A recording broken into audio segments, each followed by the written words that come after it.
Bonjour à tous et bienvenue sur la chaîne de Nanto, le Gobelin Noob. Aujourd'hui, c'est une nouvelle vidéo, c'est pas n'importe laquelle, évidemment, parce qu'on est sur notre fascicule 21. Fascicule 21, on passe sur les règles de base.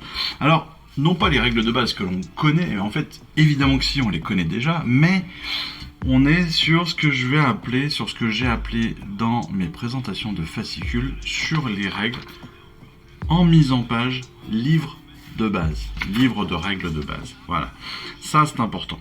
Pourquoi?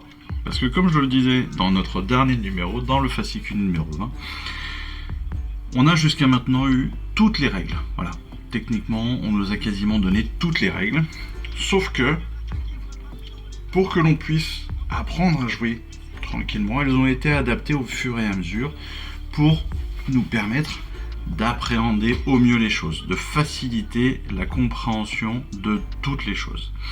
Et donc maintenant on arrive vraiment sur la fin de cette compréhension, de cet apprentissage, avec cette mise en page tout à fait classique, tout à fait particulière par rapport à ce que l'on a jusqu'à maintenant, des règles de base. Voilà.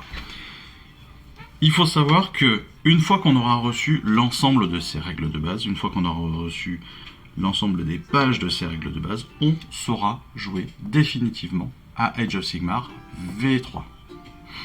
C'est quand même important, ça veut dire qu'on va pouvoir aussi combattre n'importe quel autre joueur d'Age of Sigmar. Ça c'est plutôt très cool. Voilà.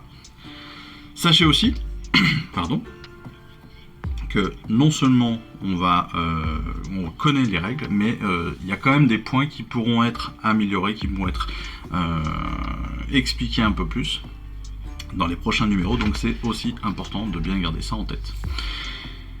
Pour le principe, comment est-ce que ça se passe en termes de mise en page dans ces règles de base? Eh bien, on a évidemment différentes sections, donc ça c'est très classique dans un livre. Ce qui va être important, c'est que vous avez vu, on a pas mal de mots qui vont être en gras, qui vont être surlignés. Ça, ce sont toujours les mots importants qui vont nous permettre de nous faciliter la lecture et la compréhension des textes.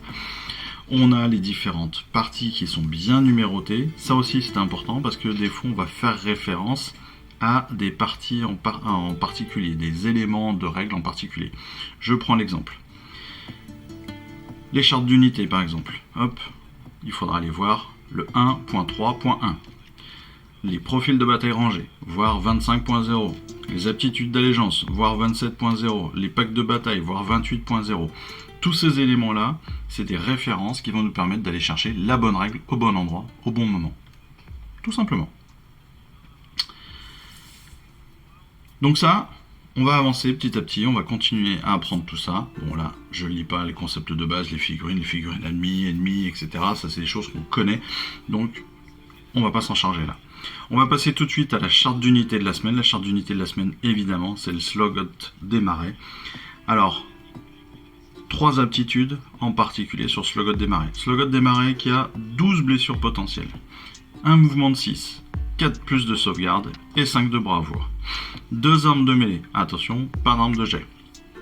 Donc 2 armes de mêlée, les raids c'est bâton chopper et griffe lacératrice.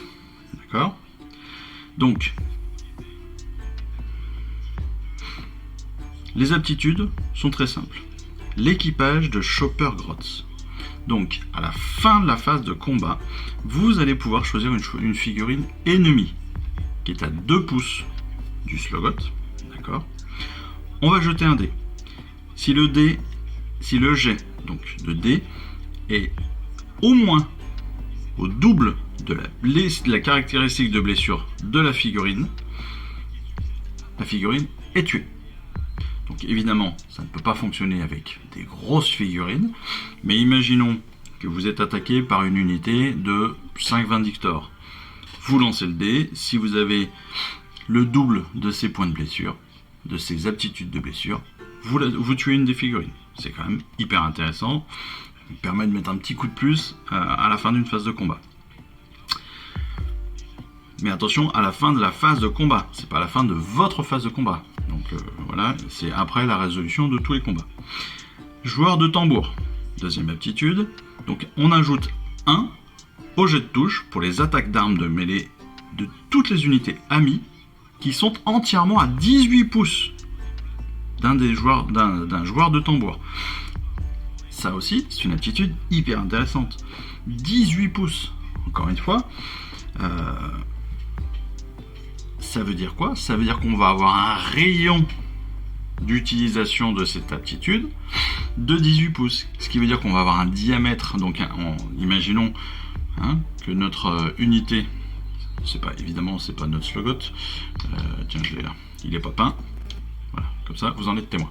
Il n'est même pas fini de monter. Évidemment, je vais le faire en sous-assemblage comme d'habitude. Mais on a notre slogot. On va pouvoir toucher des unités qui sont à 18 pouces. 18 pouces dans tous les sens.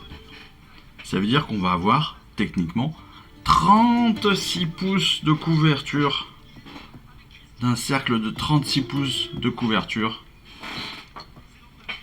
avec un jet, avec un ajout de 1 au jet d'attaque. C'est pas n'importe quoi. C'est même plutôt balèze aussi. C'est hyper intéressant comme capacité, comme aptitude. Troisième point, troisième aptitude, là aussi hyper intéressante. En fait, le Slogot est considéré comme il fait partie de la famille des Troggoth. Slogot fait partie de la famille des Troggoth. Et donc, il a une capacité de régénération. Ce qui veut dire que, à votre phase de héros, on va pouvoir jeter un dé pour l'unité, donc de Slogot des Marais. Et pour tout jet au-delà de 4, donc 4, 5, 6, on va pouvoir avoir une guérison jusqu'à D3, donc techniquement 1, 2 ou 3 blessures guéries suite à ce jet. C'est hyper, là aussi, ça peut être hyper intéressant et ça peut permettre de le protéger pendant un petit moment. Si je reviens très rapidement, donc avec le tutoriel. L'équipage, bon, la régénération, vous l'aurez compris, on n'a pas besoin de le préciser. L'équipage chopper de grotte. On est sur la fin d'une phase de combat. On va jeter un dé sur un 4+. Donc si on a une attaque, si on a un jet de dé qui est du double des blessures, on va tuer une figurine. Sans jet de sauvegarde. C'est hyper intéressant. On la tue directement. Pas de sauvegarde, rien du tout. Donc, on est à la fin de notre phase de combat. On lance un dernier dé. On a le double de la blessure. Ici, d'un Vindictor. Bim, on enlève une figurine. Hyper intéressant. Hyper intéressant. Et en plus, techniquement, on va choisir la figurine. Donc là, évidemment, on va choisir quelle figurine. Parce que c'est nous qui la tuons. C'est nous qui décidons. Donc là, on va enlever évidemment celui qui est le plus intéressant, le porte-étendard, le musicien, le champion. Donc, vraiment très très bonne aptitude là aussi. Le joueur de tambour, encore une fois, on est dans un cercle à 18 pouces, on va pouvoir amener un +1 au jet de touche. Attention, il faut que toute l'unité amie soit dans les 18 pouces. Ici, dans notre exemple, les éventreurs sont à 18 pouces, mais pas tous. Ils sont un petit peu plus loin. Ils sont à 18 et 19, quoi, en gros. Alors que là, le boss qui tue, lui est à 18. Et dans les 18. Donc voilà. Ça aussi, très bonne aptitude, surtout très très large aptitude. La bataille de la semaine. Attention. Première bataille rangée. Je vous l'ai dit dans les numéros précédents, on a bien évolué. Les règles sont maintenant acquises. Et donc, on passe sur un niveau de bataille supérieur. Pour vous le prouver, on est maintenant sur un tapis de bataille qui utilise les deux tapis que l'on a reçus. Donc, une zone de bataille bien plus importante, donc une gestion des déplacements plus importante, une gestion des jets, des armes de jet beaucoup plus importante, etc. Pardon. La bataille rangée, donc numéro 1, s'appelle les Fosses de la Mort. Une porte de royaume enfouie reliant les contrées de Gur au royaume de l'ombre a été découverte. Les éternels de l'orage et les Cruel Boys veulent sécuriser l'artefact. Mais ils affrontent un terrain étroit et des passages changeants. Le vainqueur de cette bataille pourra s'emparer de la porte de royaume, ce qui lui ouvrira de nouvelles routes pour tendre des embuscades à ses ennemis. De nouveaux territoires à piller et peut-être de nouveaux alliés puissants à enrôler dans la guerre entre l'ordre et la destruction. Donc je vous l'ai dit, bataille plus importante. Je ne vais pas la tourner tout de suite. Peut-être que ça fera l'objet d'une mise à jour de la vidéo. Donc je ne referai pas cette première partie de la vidéo. Je rajouterai peut-être, si j'ai le temps, je rajouterai la partie bataille à la suite. Mais voilà, vous le savez. Vous avez le détail de cette bataille, donc rangée, les fosses de la mort. Elle va opposer quand même la chevalerie arcanum, les Gardus évidemment, les 5 Vindictors. Là on est sur peu d'unités pour une fois. Et opposé donc à la destruction, chaman, slogot et ventreur. On est plutôt bien. Voilà, écoutez, c'est tout pour aujourd'hui.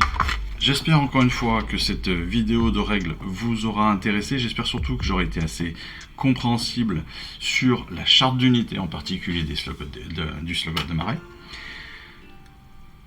J'espère vous retrouver très vite dans notre prochaine vidéo de règles aussi qui va sortir très rapidement parce que j'essaie de récupérer le petit retard que j'ai sur ces vidéos là.